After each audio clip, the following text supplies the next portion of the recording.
Where is it? Aha. Mic is on. So we've got that started. And Instagrams. Give myself some space here. Sorry, I'm like eating.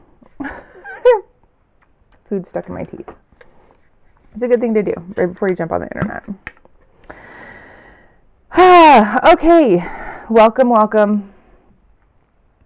I can't say welcome without immediately thinking of She's the Man. Welcome to Illyria. However it goes. His 800 welcomes just happen in my brain. I don't actually know how the song ends. Like, it's an awkward moment for everyone. That movie is so good. Okay? She's the Man. If you're a fan of the 12th Night, right? 12th Night.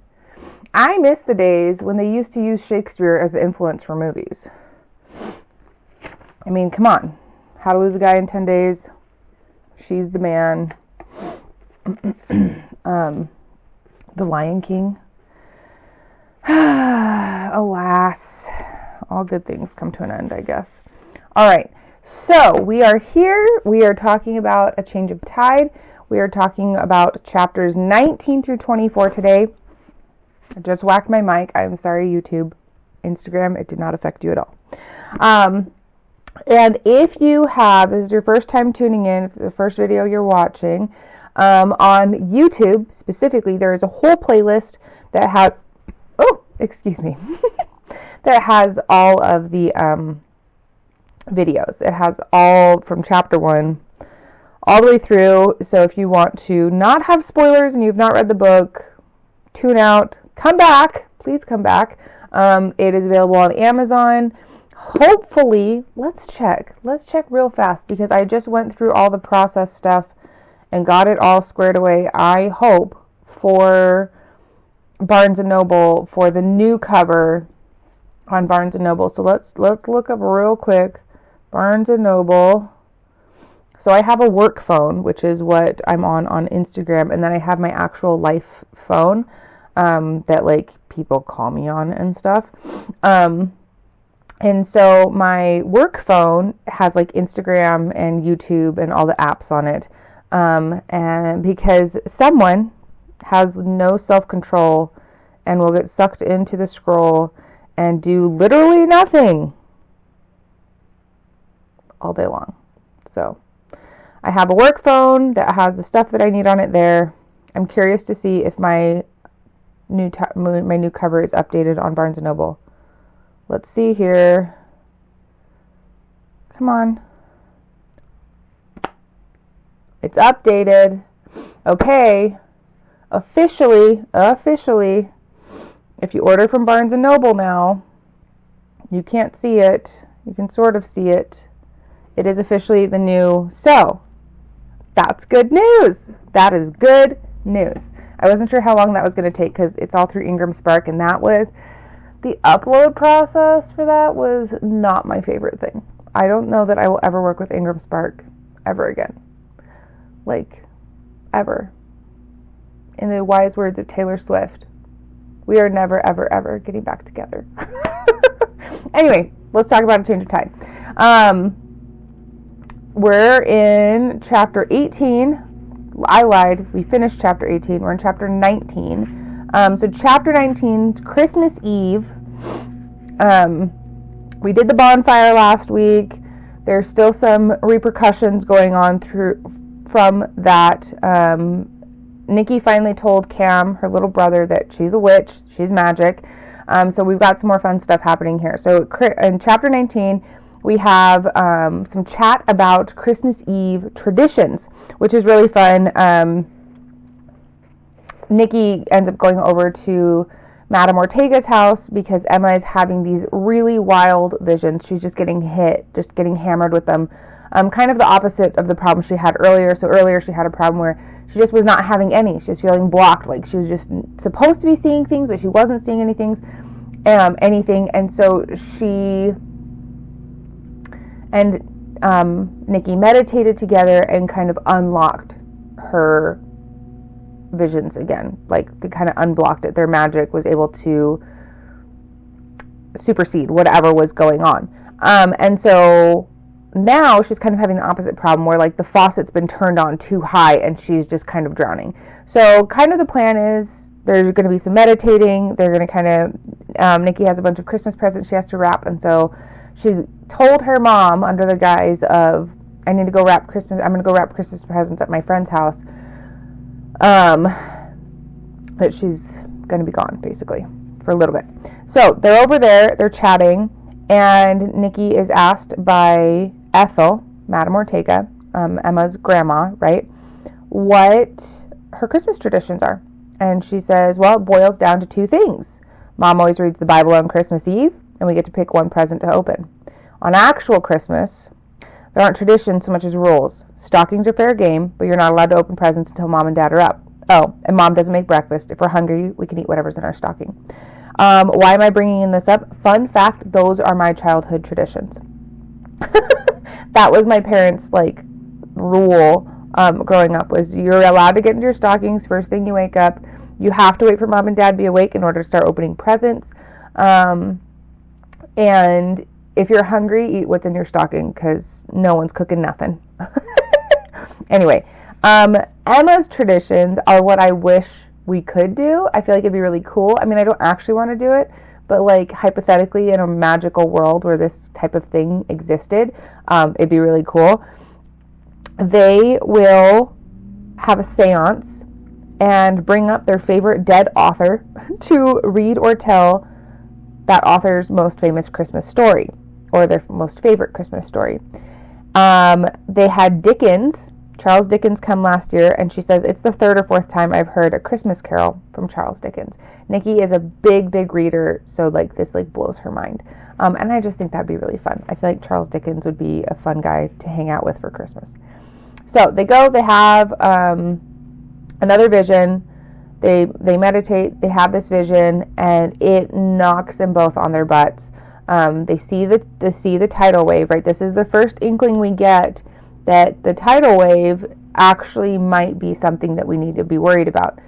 She kind of had a vision of it earlier, but it was a vision in a dream, and so they weren't sure if it was like a vision or if it was just like there to illustrate a point in the dream. Turns out it was something we should have been paying attention to. So they have that conversation of Emma's like, oh my gosh, I saw it again. Like, she tells her grandma, and Nikki's like, whoa, rewind. You've been seeing this? What are you talking about? So now they're like, okay, we really, really, really have to get Nellie on our side, because Nellie's a mermaid. Mermaids and the ocean are kind of a thing, so she probably have some kind of ocean-related magic that can help us with this. Like, we need to get her on our side.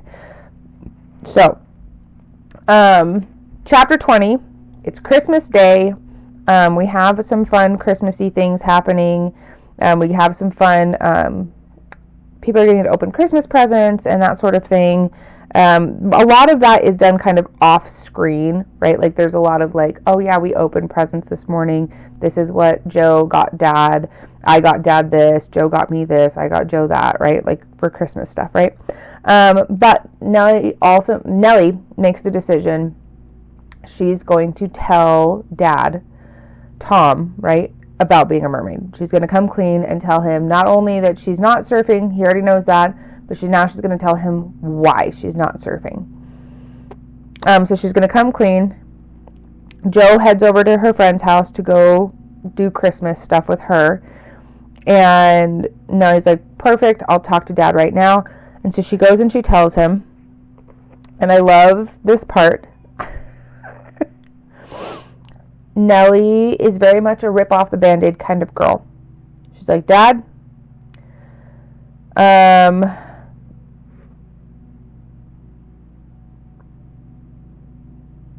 let's see. She unloads nearly everything, including Wyatt's conversation and the mutant theory. That kid has problems, Tom said, shaking his head.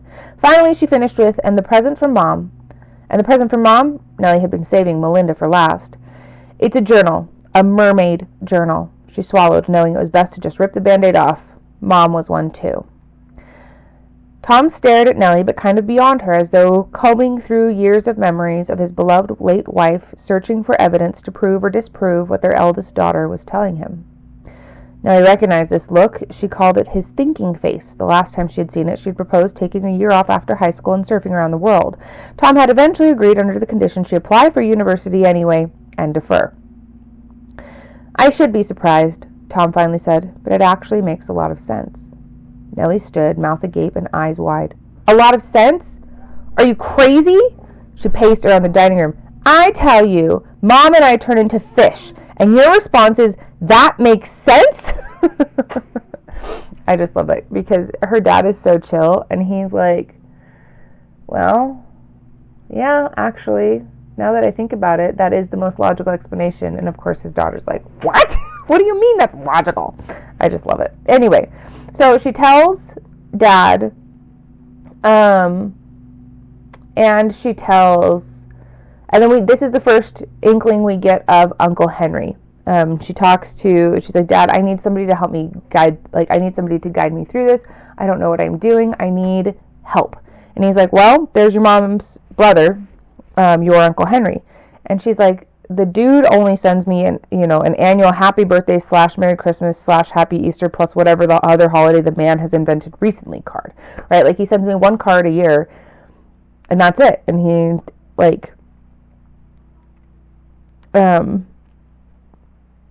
Tom's like, well, I don't know what to tell you. Henry's the only member of your mom's family that I ever met. And they were never fond of me, right? Like, obviously it makes sense. They all live in the ocean. They're mermaids. So we didn't really do family barbecues and stuff. And so Dad's like, okay, well, I will start combing through lists and see if I can find somebody else, but I think that he's probably going to be your best bet. Rand, Nikki's dad, comes home for Christmas magically. I don't think that the military actually knows that he's gone because he's deployed, right? So magically he pops in for a day and is able to kind of talk to Nikki about a lot of different things and navigate some stuff. Sees how bad things are kind of between Mom and Nikki, and is able to kind of give Nikki a little bit of guidance, kind of able to talk to Mom a little bit. I don't know that it necessarily makes anything a lot better, but at least he's aware of what's going on.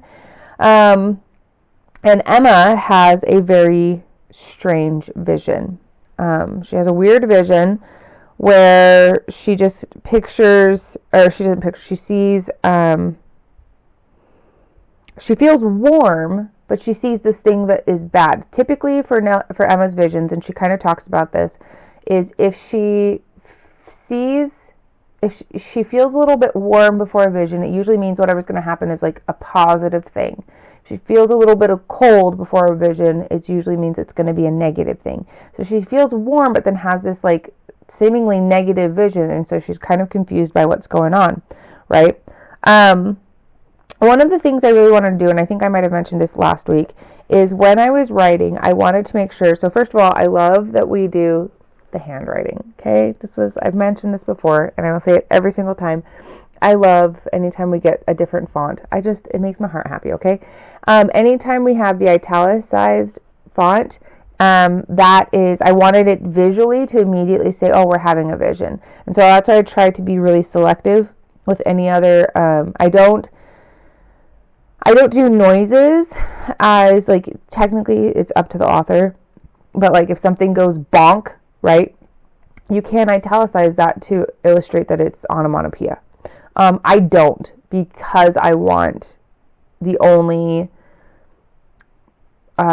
masses of italicized font to be vision. So I want like visually for it to like cue. So they give each other Christmas presents. Nikki goes over to Nikki goes over to Emma's house. She tells her about the vision. They exchange Christmas presents. It's lovely. Chapter 21, post-Christmas. This is when Nellie finds out that Wyatt was at the bonfire and was hurt. She knew he went to the bonfire, but when she talked to Joe, right, because there's this big earthquake and and everything. Joe doesn't know that the bonfire got as bad as it did, because she had to leave early. And so she actually got picked up by Grace, her friend, and her friend's mom really picked them up. And so they got caught in the car in the earthquake portion of things. It's California, right? It happens. And Wyatt had told Joe, I'm right behind you. I'm going to eat like one more s'more and then I'm going to leave. And so she's like, okay, well, I'll see you. Bye. Right? So she leaves. And she doesn't know that Wyatt actually ends up getting caught up in all of this chaos with the bonfire and with the earthquake and stuff. So Nellie gets a phone call. She's just thinking about Wyatt. It's been a while since she's talked to him. But between Christmas and everything, she's like, oh, whatever. Like, we both just kind of got wrapped up in family stuff. It'll be fine. I'll call him when I get a chance to. And she's made the decision to show Joe that she's a mermaid, right? So this is the day after she's told her dad. She's made the decision to tell Joe. Well, Wyatt calls her, except for it's not Wyatt. It's his mom, Miss Fletcher. His mom, Michelle. Michelle's a really fun character because she's one of these characters you kind of get to see in the background, and over the course of time you kind of get to watch over the different books. You get to kind of watch her life, but it's kind of just this background thing, so it's not full force. Like, it's not necessarily pertinent to the story, but she's still living life like in the background. I don't know if that makes sense. I'll write a couple more books, and then you can read them, and then we could talk about it then, and maybe it'll make more sense. Because I know, obviously, the story of what happens, right? I've got you can't see it on either YouTube or Instagram, but I have my wall right here next to me, and I can see all the books and all the things that need to happen and eventually happen, and I actually need to go through all of that and take a little gander and make sure that everything that needs to happen is going to happen, and fun stuff. Anyway, she finds out that Wyatt's been in the hospital, but he's home, and she's wondering if Michelle's wondering if Nellie will come by.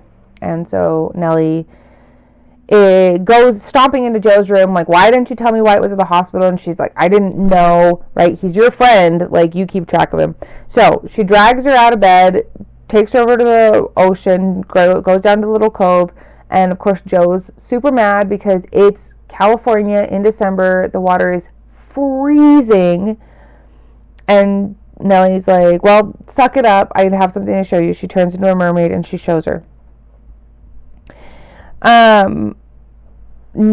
Joe's totally like enamored. She thinks it's the coolest thing. She's so excited. Like, do I get one? Like, do I get to become a mermaid? Like, she's super stoked about the idea. Hello. And Nellie says, Joe, you cannot tell anyone. You can't tell anyone. I'm serious. And Joe's like, duh. People either wouldn't believe me or they'd want to chop you up and study your DNA. Thank you, Joe. Thank you.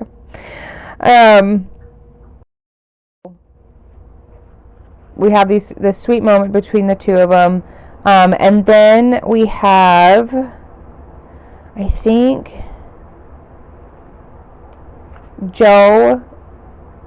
Nellie goes and she grabs her mom's journal and she brings it back. They're kind of out in this little rock. They swam out. They're at the cove still. And she hands her this journal and she's like, this was mom's, right? Like, mom wrote in this. And Joe was very little when, I want to say, I'm pretty sure she was like 3 or 4 when Melinda died, and so she really doesn't remember a whole lot about her. Her memories are very, very few, and so anytime there's any kind of information about mom, both of the girls are just like in on it because their mom died when they were so young. So we move on to Emma, who's kind of got an idea. She's kind of figured out an idea how she's going to convince Nellie to come help them. What they don't know, obviously, is that Nellie's already starting to lean in that direction, which is wonderful, but obviously they don't know that, right? And so they're talking about maybe doing a seance. So, chapter 22, we move on. This is when we have the seance. It goes well, right? I really enjoyed the seances. I think there was something, it's something fun to be able to pull something from the beyond, right? I think that's always been kind of an interesting concept of having somebody pass on and then still be able to communicate with you. Nellie is able to see her mom, which is really cool. She talks to Jess Pedersen, right, which is her family member that they're using for the group project, and this family member actually goes and grabs her mom. So one of my favorite parts. So when I originally wrote Nellie, when I very, very first started writing this book, I was in college. I was 20 when I started writing this. I wasn't thinking about writing it for my children. I wasn't thinking about it being appropriate for them to read. And so Nellie actually kind of had quite a potty mouth. She was the only one. She's a little bit, hi, Fletty. She has my Danica. So Nellie originally had quite a potty mouth, and then over the years, especially as I had kids, and especially I guess it would have been 2023 when I was like, okay, I'm going to do this self-publishing thing. I'm going to publish this book myself. I'm going to publish it next year. My kids are old enough, my daughters at least are old enough that they're reading regularly, and I knew that they're going to see mom working on this book all the time, and they're like, well, can we read it? So I wanted to make sure it was also appropriate for them to read. So there are a lot of spots where I either had to do massive rewriting or just kind of like tweak some things a little bit to clean up Nellie's language so that it is completely clean. But there's one little part that's not technically swearing, but it's almost, but then it turns into something funny that I was like, we're leaving this because I just love this moment so much, right? This is, Melinda is telling Nellie that this nickname that she's had for her, which, Fletty, I'm going to butcher it, it's in Danish, right? Lohafru. Did I do it right? Probably not. She's like, oh, so she's like, you know, didn't you ever wonder why I call you that? And Nellie's like, no. Nellie's not particularly, she just kind of takes things and is like, okay. She's not particularly like, I wouldn't say she's not curious, but she just doesn't, she kind of just takes things at face value and like moves on. And Nellie's like, oh, so you mean it has something to do with mermaids? Nellie, it is mermaid. It literally means Little Mermaid in Danish. I knew from the minute I saw you that you would carry on our legacy, Melinda said, still smiling, though a bit sadder now. This whole time, it's been right in front of my face and I had no idea. Nellie let a loose sigh of realization. Holy Nelden, Melinda warned. Shark. Nellie said, holy shark. A grin played on the edge of her mouth. Melinda raised her eyebrow but smiled. Good cover. Anyway, I just love that we have this little moment of Nellie's, 18. She's a grown-up, right? Everybody who's 18 thinks they're a grown-up, and everybody who's actually older than that recognizes 18 is not really a grown-up. Like, I'm 35, and I still don't really feel like a grown-up, so. But she's grown, right? But we still have this little, like, mother-daughter interaction here of, Nellie, you watch your mouth, right? Like, you kiss your mama with that mouth. Like, we have this little moment, and I just love it. And then I love that she covers with holy shark because she's a mermaid. And I love a good pun. I may or may not use holy carp later. It's not a typo. It looks like a typo, like it should be holy crap, but it's holy carp, and it's supposed to be holy carp on purpose. It's supposed to be in there for funnies. Okay. Anyway, Melinda also suggests Henry, and she's like, Mom, I've never even met this guy. How am I supposed to call him my uncle? And she's like, he is your uncle, and did you ever consider, because he's a merman, he just doesn't spend a lot of time above ground? And she's like, no, I didn't know that. And she's like, well, you weren't supposed to. I know. Anyway, so chapter 23, we've got 2 more chapters to talk about really quick. This is Nellie kind of navigating getting a mentor. She agrees to help the girls. She agrees to she meets Nikki and Emma at the library, gets to know Gabby. She has this little moment with Gabby. Is that here? I'm pretty sure that's here.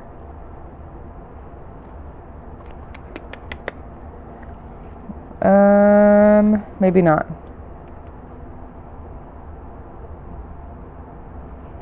Let's see here.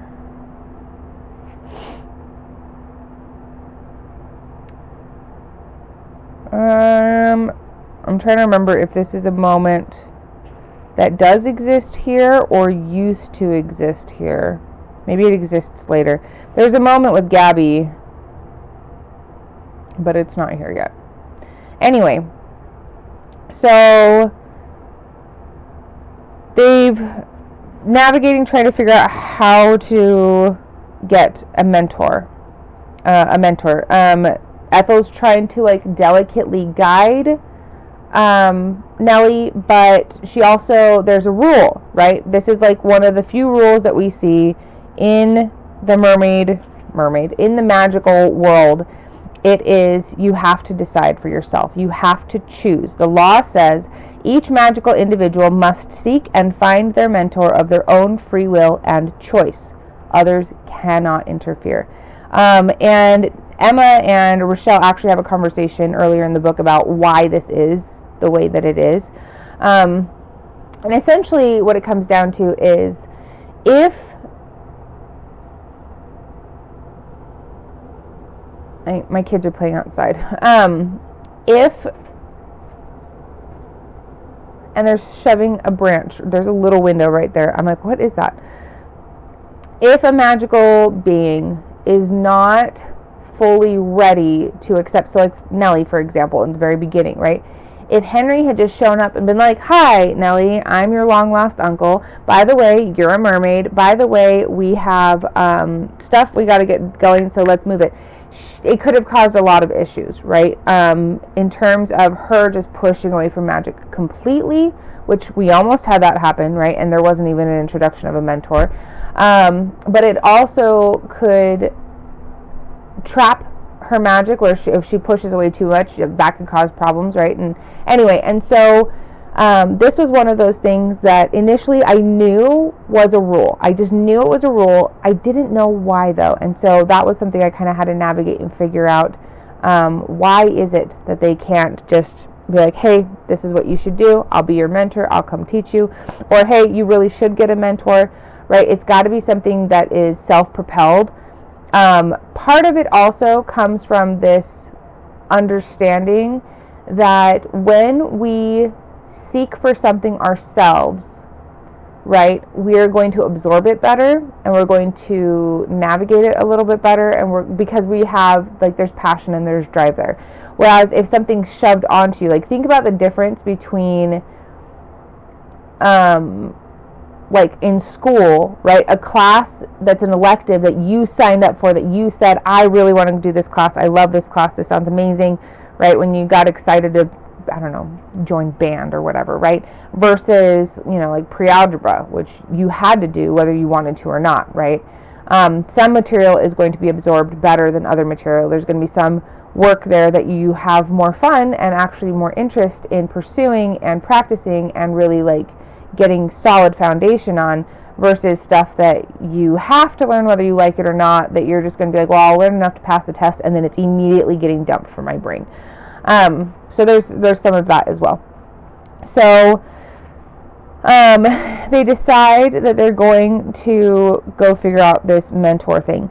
So they decide to meet up the next day, chapter 24, and Nellie's going to show them the cove. This is the first time that the girls get to see the cove. They walk down and they're like, holy cow, this place is beautiful.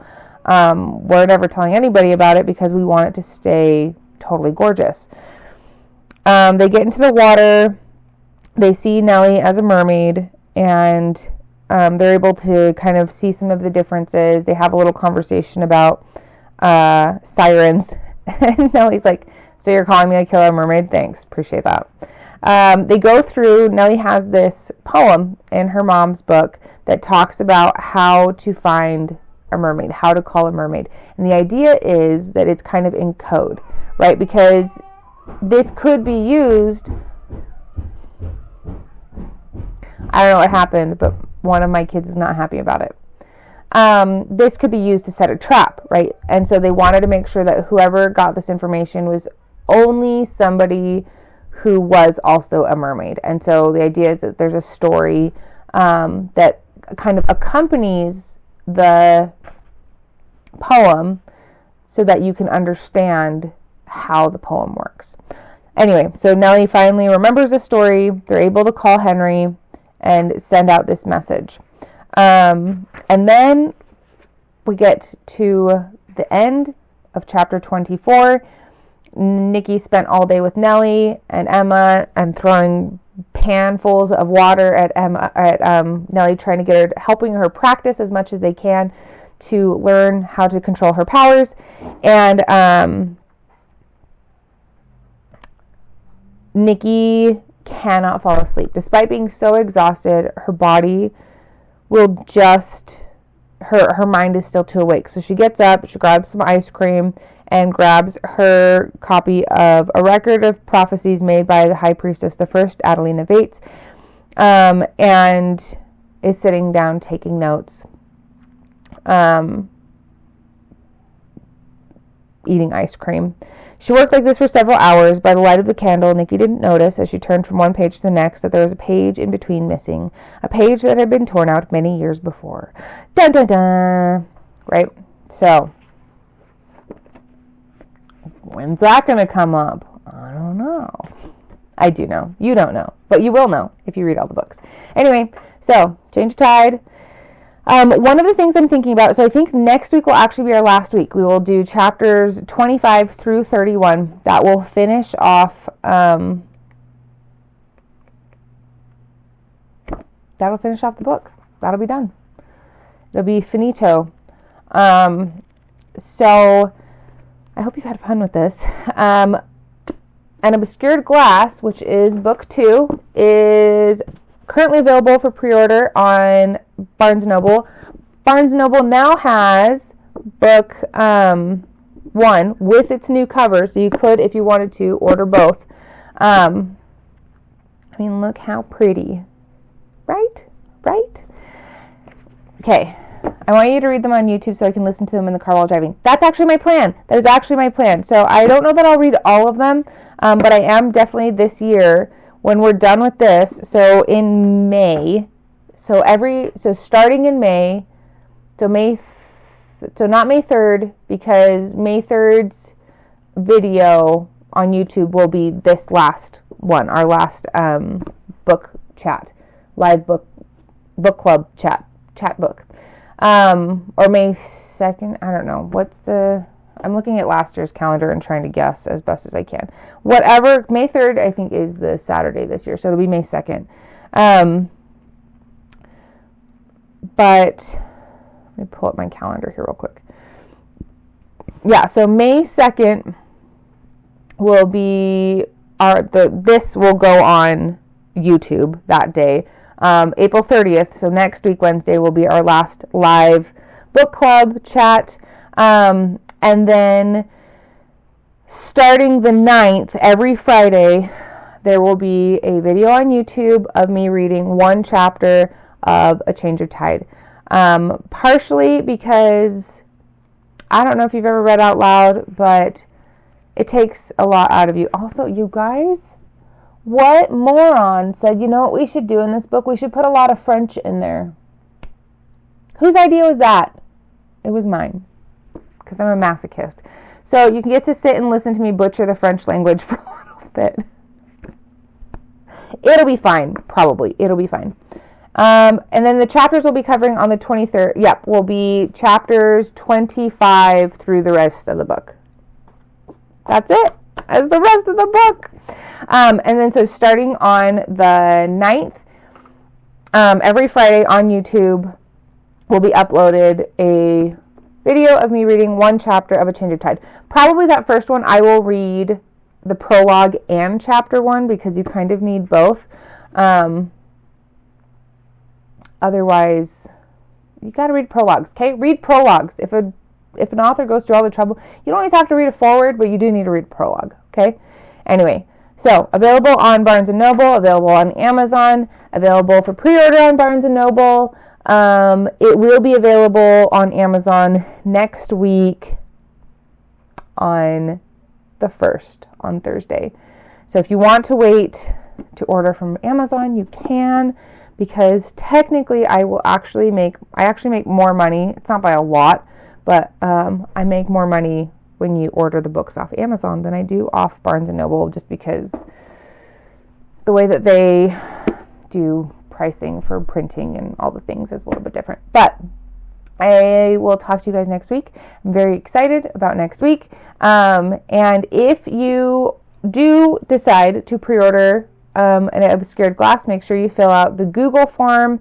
That way I can send you your thank you goodie, which includes a bookmark, which will help you find out the secret code, secret message hidden inside an obscured glass. And then same, there's a secret code in here, which if you have the bookmark, even the old bookmark, I have a new bookmark. Both bookmarks will have it, but it will unlock it. But you can't use this bookmark for this book because it's a different one. It's a different code. It's a different key, because that's who I am as a person. I can't make it easy on myself. I go, what is the most difficult way I could possibly do this? And then I wonder why my kids do that too. They get it from me. It's fine. Anyway, I gotta go make a grocery list so I can go grocery shopping. I will see you guys next week.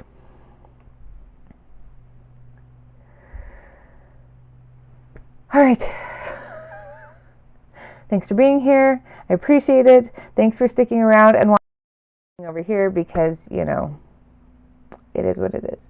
I will definitely spend more time talking into this camera in the future. All of my reading for YouTube will be into this camera, so you'll actually get to, like, it'll be great.